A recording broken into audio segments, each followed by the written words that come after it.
I've missed these little chats. I want to give a quick update on what I've been up to, but I also want to do more videos like this where I'm just talking to you. I am making some really sick proper videos, proper YouTube videos for this channel. One of them is about running. I shot it in South Africa with my friend Dan. It's really good. This is the video here. It's like really next level cinematography, kind of like big, ambitious, awesome movie. Coming soon. P.S. Running pro tip. If you want to run 20% faster, just put on your headphones and listen to the Tron soundtrack by Daft Punk. Guaranteed speed increase.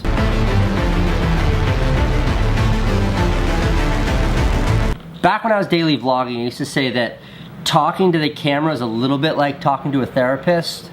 I mean, I don't know who you are, I don't know who most of you are, but just like a therapist, you don't really talk back much and you give me really considerate feedback in the comments below. Anyway, I've missed these little chats and that's why I want to do more of these. I don't know, maybe I'm just being like a little sentimental because my family's still in South Africa playing with penguins. Hello, penguins. But I always have things that I want to talk about, like this shark video I saw yesterday.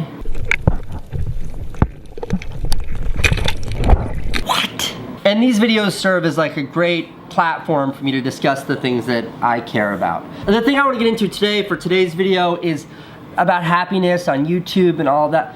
First though, I want to give you like a 2-second update. One, I just got back from South Africa and Las Vegas and all kinds of other travel. Feels good to be back in New York City. Focused. 2, the new company downstairs, the thing I'm doing with CNN, it's coming along really well. We're gonna be hiring people soon, building studios, making a bunch of videos. I'll keep you updated as things progress, but it's starting to turn from like a liquid of mystery into a gel of slightly less mystery. It's coming along though. 3, life's gotten kind of weird since I stopped daily vlogging. I got so used to this lifestyle of literally working 20 hours a day to crank out those videos. I don't know what to do with myself now because I have all this time. I did build a gaming station here in the studio. I've been working on my gaming setup in there.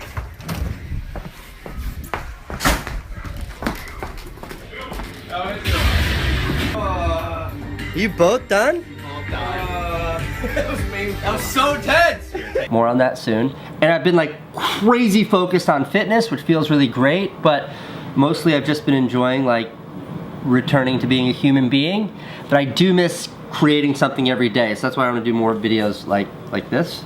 But I'd say the biggest update since I stopped vlogging, the biggest thing is that I have all this free brain space. It's kind of hard to explain, but when you're making a video every single day, you wake up thinking about what's today's video, what's today's vlog episode gonna be, and then throughout the day you're just trying to create it, and then you're up all night trying to shape it together. You fall asleep, you wake up the next day just like Groundhog Day, and you start over again.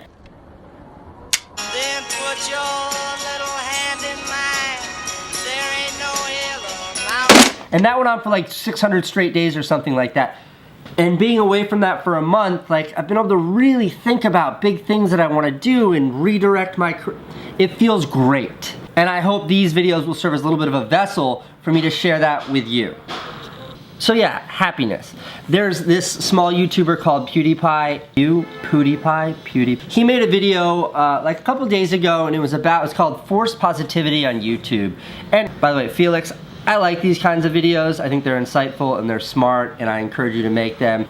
The video was about how a lot of daily vloggers have a sort of an aura of forced positivity or a level of superficiality around their content, and about how that can be dangerous because young people might perceive that as if you're not happy all the time, you're doing something wrong, or it might make you feel less satisfied with your own life because you're not happy like the vloggers that you watch day in and day out.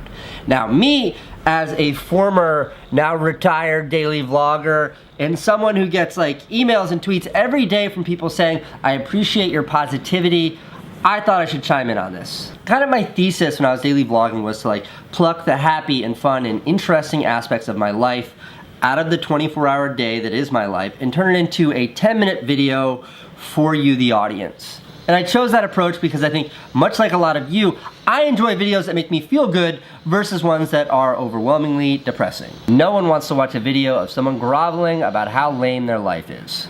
But I do think that means that there's a big opportunity for viewers to see that as the sort of totality of my life. Like my life, every second of my life is that happy, and it isn't. Like no one's life is that happy.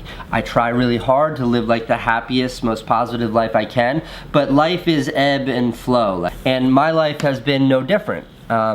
Especially throughout the vlog. And I can remember when I was daily vlogging, the hardest days for me to make videos were days when I was like having a fight with my wife, or something miserable was happening and I would have to kind of push that out. I remember in particular trying to daily vlog when we were in Texas at Candace's grandfather's funeral.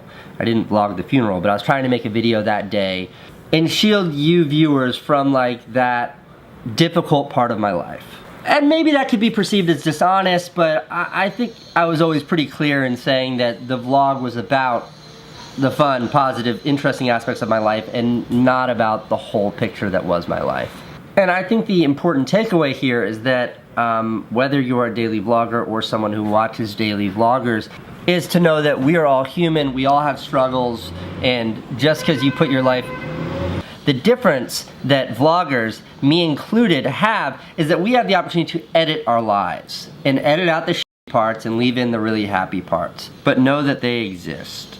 So I want to end this video by sharing with you what is my like really naive, basic recipe for finding happiness in my own life. And I will say that whenever Candace is down or bummed out or we're fighting and I tell her this, she's like, Casey, shut the up. I'm not 10 years old. I don't need your stupid recipe for happiness. But here goes. Whenever I'm really down, I just try to focus on what's really good. I told you this is basic. And what I mean by that is like, when I look back at life and I see like those, when I was going through a really bad breakup, I would focus on the fact that I had friends and people who loved and cared about me, and I would take solace in that. Or even much more serious stuff, like 10, 11 years ago when my dad had cancer. That was one of the more difficult things I ever dealt with in my life, but I remember thinking, at least he also has a job that gives him health care. And that was just like a little bit of something for me to focus on that was positive out of a really, really situation. So that's kind of it. It's like today, for example. It's freezing cold and snowing outside, but it's so cold I can keep my juices refrigerated without having to use any energy. That's kind of positive. Just a quick caveat. This video is not at all intended to be a commentary on mental illness or depression or anything like that. It's more about vloggers like me and the kind of superficiality that vlogging can have. Felix mentioned this in his video too, but depression and mental illness is real and something to be taken very seriously. I put a link below to some online resources to people who may be struggling with mental health.